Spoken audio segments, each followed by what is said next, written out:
Assalamualaikum warahmatullahi wabarakatuh, Buya. Salam. Buya yang semoga selalu dalam lindungan Allah Subhanahu wa taala. Izin bertanya. Menyikapi fenomena yang sedang viral beberapa pekan ini mengenai larangan hijab di beberapa daerah di India dan tindakan intoleransi kepada muslimah India yang mengenakan hijab. Jujur saya sangat prihatin melihat ini, Buya. Tapi ketika saya ingin menunjukkan simpati saya, ada seorang muslim yang justru nyinyir dengan membandingkan tindakan intolerantisme di India dan tindakan intolerantisme di Indonesia. Ia mengatakan bahwa di Indonesia juga banyak terjadi peristiwa intolerantisme kepada kaum minoritas non-Islam. Jadi sama saja di sana dan di sini ibarat pepatah, gajah di depan mata tidak terlihat, semut di ujung pulau terlihat jelas. Seolah membela saudara non-Islam di Indonesia dan menutup mata terhadap saudara muslim di India. Hal ini membuat saya menjadi sedikit ragu bagaimana cara menyikapi dan menasehati orang semacam ini, Buya. Mohon jawabannya, Buya. Sekian, terima kasih. Baik. Kembali kepada diri Anda. Anda beruntung menjadi orang yang seperti Anda.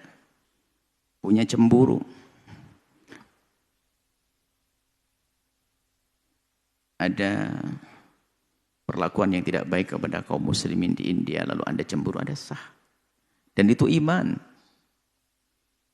Biarpun kita belum bisa berbuat apa-apa, hanya mendoakan dan mendoakan. Tapi perlu iman. Harus ada sedih. Ini bicara iman kok. Kalau tidak sedih, problem di hati kita. Ini yang pertama. Yang kedua, ada malah orang muslim, tadi apa katanya? Nyinyir, ngomongin malah, untuk banding-bandingkan. Orang itu harus jujur loh ya. Kalau yang benar adalah melihat penindasan, diskriminasi dimanapun itu sedih. Nggak perlu pakai banding-bandingan. Yang sibuk membandingkan mungkin tidak sedih dia. Mungkin sudah keropos. Karena apa? Sedih itu harus, nggak tega, nggak mau ada kejadian itu.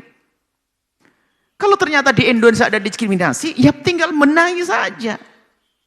Atau intoleran di Indonesia, tinggal benahi, nggak perlu pakai banding-bandingan begitu. Loh, itu kejadian.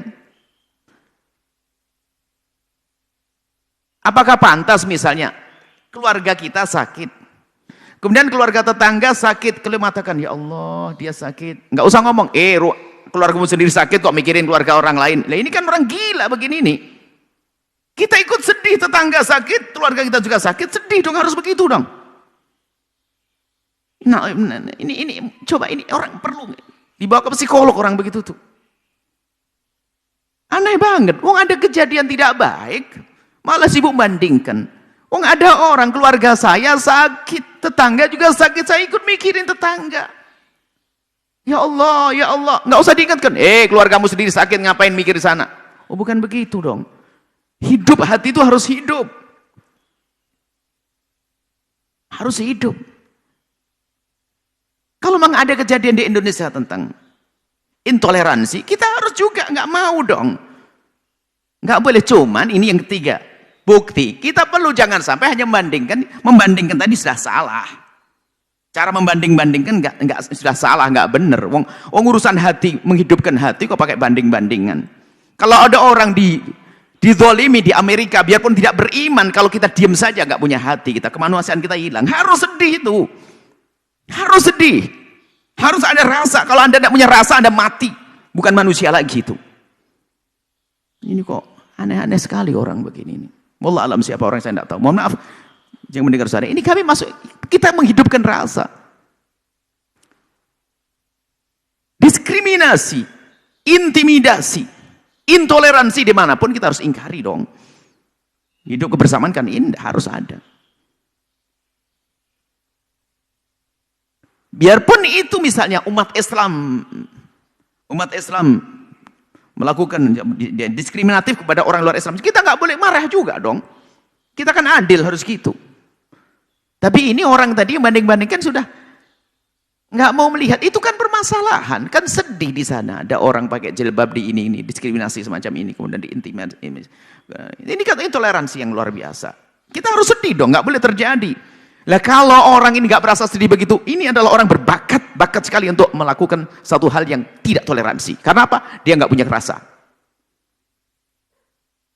Kalaupun hanya membongkar, oh di Indonesia juga ada intoleransi yang banyak, oh ini ada hawa nafsu ini. Kenapa? Memang bedanya, manusia seluruh dunia itu sama manusia. Hak beragama, semuanya sama. Kalau ada di negeri Islam, itu ada diskriminasi kepada orang luar Islam, kita juga harus marah kok. Intimidasi kepada orang di luar Islam, kita harus marah kok, adil dong. Malah membandingkan, ini maksudnya gimana? Kemudian ini, yang ketiga, membandingkan di Indonesia juga banyak intoleransi. Mana? Coba buktikan gini loh. Non-Muslim di Indonesia ditindas di ini dan ini. Nah ini bisa saja masuk fitnah. Ini fitnah. Kalau ini fitnah, kalau sampai orang di luar Islam di Indonesia tidak punya hak hidup. Intoleransi di Indonesia ini fitnah. Secara umum agama Islam tidak mengajarkan yang demikian. Tidak ada. Bahkan di Indonesia ini adalah yang paling indah kehidupan dalam keberagaman. Lihat. Mayoritas kaum muslimin, tapi lihat. Di Indonesia, orang di luar Islam hidup bebas. Nggak ada masalah. Dia bisa beribadah di tempat ibadahnya dengan bebas. Bahkan dijaga. Nggak ada masalah kok. Terus mana yang mau dibanding-bandingkan tadi? Mana ada pelarangan ke tempat ibadah? Ada pelarangan misalnya, mohon maaf, misalnya. Kalau ada pasti salah. Kalau ada orang Islam melarang, mohon maaf saudara kita dari kaum Kristiani yang pakai salib, kalau ada orang Islam melarang, pasti orang Islam salah. Ini orang agamanya sendiri, kok ngapain? Ada orang Islam melarang ke gereja, pasti salah. Itu ngapain dilarang ke gereja? Cuman masuk ini, bandingkan orang ini tuh yang mana? Mohon maaf ini perlu dijelaskan. Kita tidak pengen ada orang sok jadi pahlawan, tapi dia jadi bikin kerusuhan malahan. Bikin kerusuhan. Sudahlah, sudah indah di Indonesia itu indah. Sudah berdampingan orang Muslim dengan orang Nasrani, orang Hindu, Buddha. Sudah. Aman. Mayoritas kaum muslimin, lihat. Di kampung-kampung ada gereja, biasa. Tapi ini ada orang-orang yang kayak begini nih. Makanya pertama kali, kalau kita mendengar berita-berita yang tidak enak dimanapun, bukan sekedar heboh beritanya, diviralkan sana sini, bukan. Hatimu tuh seperti apa rasanya? Tentunya terlepas dari agama, bukan hanya agama Islam saja. Kalau ada orang Hindu ditindas di sebuah tempat, ya kita harus malah sedih dong. Ini masalah kemanusiaan kok. Islam kan mengajarkan kebaikan. Agama Nasrani juga sama. Dan ini kok aneh banget manusia-manusia seperti ini nih. Sedih dengan adanya orang begini. Dia nggak bisa diajak berjuang dia.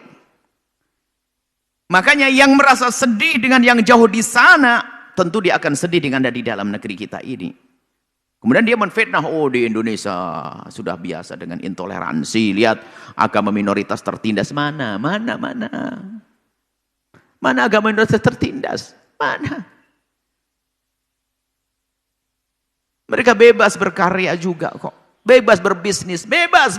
Mana ada intimidasi? Mana ada diskriminasi? Mana ada intoleransi di sini? Kita perlu bukti. Kalau ada tusan-tusan dari mulut 1, 2, 3 orang, itu nggak boleh dipukul rata. Sebab ini kasusnya di sebuah negara di India ini. Kecuali negara Indonesia yang kaum muslimin kemudian punya cetusan-cetusan yang memojokkan. Ini yang nggak dibenarkan. Tapi ini kasusnya mana? Misalnya apakah ormas Islam yang ada di Indonesia telah membuat satu keputusan memusuhi Islam? Nggak, memusuhi non-muslim, nggak ada itu semuanya. Atau negara Indonesia yang mayoritas kaum muslimin lalu diskriminasi kepada, nggak ada itu semuanya. Kalau ada satu orang itu kan salah dalam bergaul. Orang Islam dengan Islam berantem juga ada, Nasrani dengan Nasrani berantem juga ada. Tapi tidak boleh itu atas nama Islam. Tolonglah jangan bikin aneh-aneh deh orang-orang begitu. Saya sedih.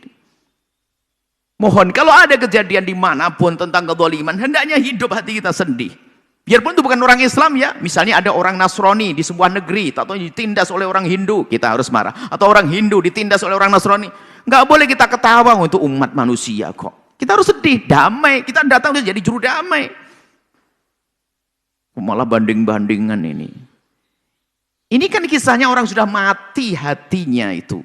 Melihat pembantaian di sana, bukan sedih. Langsung nonton, ini loh saya punya video lebih serem lagi. Loh, kok cuman gitu tok, ini model apa ini? Mohon maaf ini, saya sedih kalau memang betul seperti itu. Kalau memang menggunakan banding-bandingan. Enggak, jangan pakai banding-bandingan gitu. Kalau ada kejadian yang enggak benar, ya sedih dong. Kalau di Indonesia ada, tinggal kita benahi dong. Kok pakai bandingan? Seolah-olah enggak boleh kita ngurusi sana. Enggak boleh. Sampai ke suatu kita, Palestina, ngapain ngurus Palestina, ngurusi di sini? Ngurusi Palestina cukup bisa saja dengan doa ya.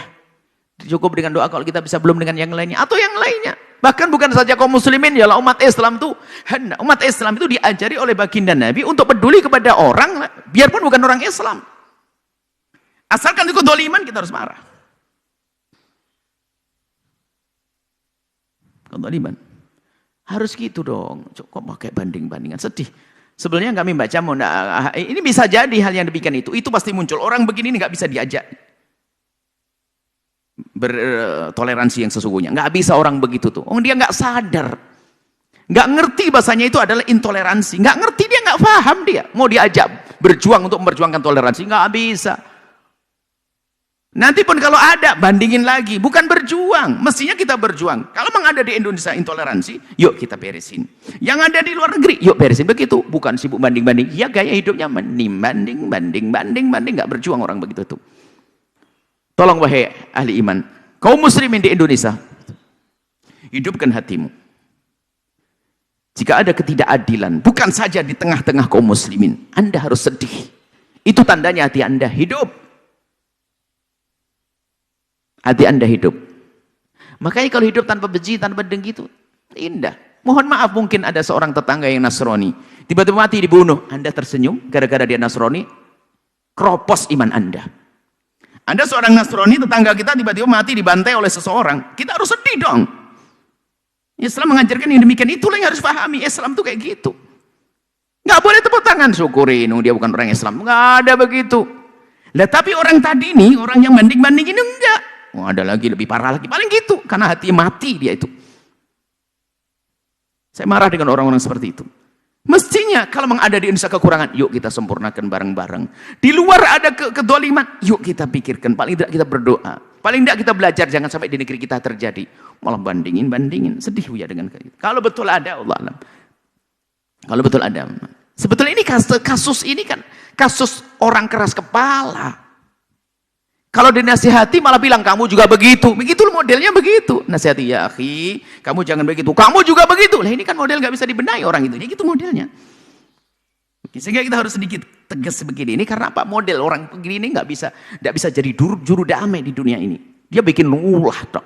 Dinasihati malahan. Kalau diomongin mah mencari aja alasan. Kamu juga. Dia disalahin, nggak kata maaf saya salah. Dia juga kok. Loh, nunjuk orang lain.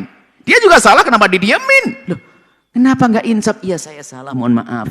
Tapi dasar model orang begitu enggak. Dia bandingin lagi. Saya sama Colas cuma gini aja dimarahin habis. Dia dibiarin. Jadi model pembanding ini. Alhamdulillah. Semoga Allah menjaga hati kita semuanya. Menghidupkan hati kita. Sehingga kita bisa menjadi juru damai di dunia ini. Bukan saja umat Nabi Muhammad. Semua umat manusia. Bahkan seluruh semesta seperti Nabi diutus rahmatan lil alamin. Wallahu a'lam bishawab. Setelah Anda menyaksikan video ini, jangan lupa berselawat kepada baginda Nabi Muhammad sallallahu alaihi wa alihi wa sahbihi wasallam.